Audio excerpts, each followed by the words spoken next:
Guys এখন চলে এসেছি আমি আমার দিদির বাড়িতে, আর দিদি দেখো রান্না করছে। এই কি রান্না করছিস?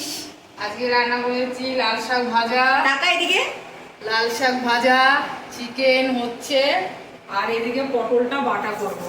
ওয়াও, পটল বাটা কার কার ভালো লাগে প্লিজ কমেন্ট করো, আমার তো দারুণ লাগে। চলো তোমাদের সাথে রেসিপিটা শেয়ার করছি। এই দাঁড়া, ওয়েট কর। আচ্ছা, এর মধ্যে কি কি দিয়েছিস রে? এই যে এর মধ্যে দেওয়া আছে পটল আছে, পোস্ত আছে, শুকনো লঙ্কা দিয়েছি আর রসুন দিয়েছি, দিয়ে এটাকে একটু কড়ার মধ্যে নেড়ে নিলাম। নেড়ে নিয়ে এবার এটা মিক্সিতে বাঁধবো। এটা আবার একবার কড়াতে রাখবো, তবে না টেস্টি হবে খেতে। চলো এখন ঘ্যার ঘ্যার হবে।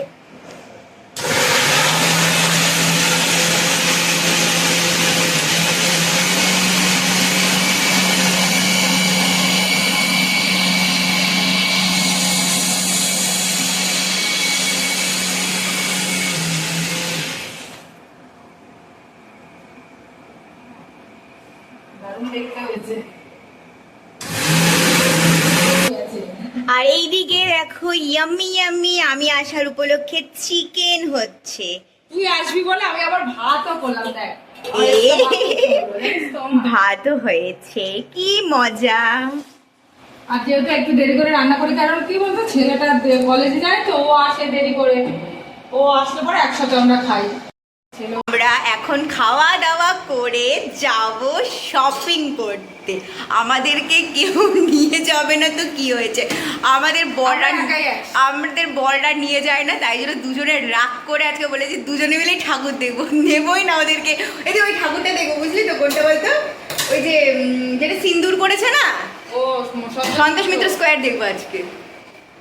দরকার নেই আমাদের কারো, আমরা একাই একশো। এখন আমাদের এখানেও সেই পটল বাটাটা চলে গেছে। কেউ কি ভাবতে পারছো পটল বাটা এত টেস্টি হয়? একবার প্লিজ করে খেও তোমরা, তাহলে বুঝতে পারবে কতটা টেস্টি, কতটা ইয়াম্মি হয় খেতে। দারুণ লাগে। পটল বাটা দিয়ে ভাত খাওয়া হয়ে যায়। Yummy yummy yummy yummy yummy yummy.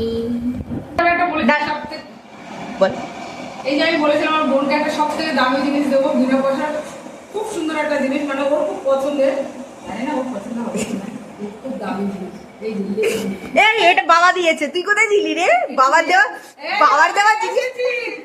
দেওয়া জিনিস থেকে আবার তুমি এরকম ভাবে চালিয়ে দিচ্ছ। এটা আবার কি ধরনের কথা? বাবার দেওয়া জিনিসটাকে বাবা দিয়েছে, ঠিক আছে? সেই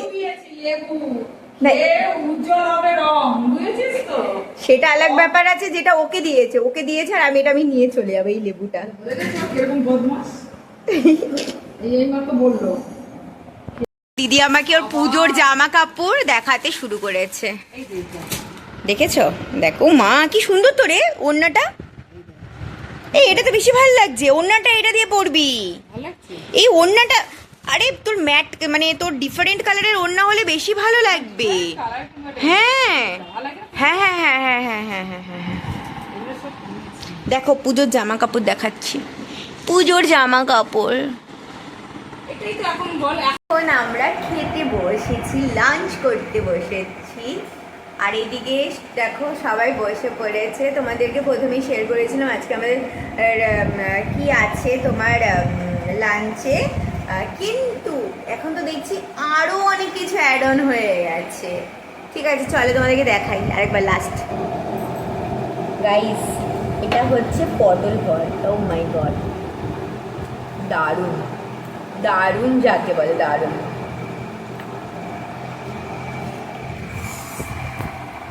চলো ভাতের সাথে মেখে পটল ভর্তা, মাই গড দারুণ। এখন আমরা শপিং করতে যাচ্ছি, চলো তোমাদেরকেও নিয়ে যাচ্ছি। এ বাবা জল লেগে গেছে, দেখেছো? জল লেগে গেছে। তারপর আমরা গুটি গুটি পায়ে চলে গিয়েছিলাম কলেজ স্ট্রিটে। তো আশা করি তোমরা সকলেই জানো কলেজ স্ট্রিট হচ্ছে গিয়ে আমাদের কলকাতা বা ইন্ডিয়ার সব থেকে বড় বইপাড়া যাকে বলা হয়ে থাকে। আর এখান থেকেই আমরা শুরু করেছিলাম আমাদের ঠাকুর দেখা বা আমাদের শপিং করা। তো দেখতেই পাচ্ছ কত বইয়ের দোকান এখানে। আর এখানে তো সুইমিং পুলে সবাই সাঁতার শিখছে। এটা একটা সুইমিং পুল। আর এখানে হচ্ছে গিয়ে কলেজ স্কোয়ারের ফেমাস দুর্গা ঠাকুর, যেটা আমরা দেখেছিলাম কিন্তু এটার উদ্বোধন হয়নি। তারপর চলে গিয়েছিলাম শ্রী লেদার্সে। তো এখান থেকে কয়েকটা জুতো কিনেছিলাম আমরা। আর তার সাথে সাথে আমি কয়েকটা ব্যাগও দেখছিলাম যে আমার কোনো ব্যাগটা পছন্দ হচ্ছে কি না। তো স্বাভাবিক পছন্দ হয়েছে, কিন্তু ভাই পকেটে টাকা নেই।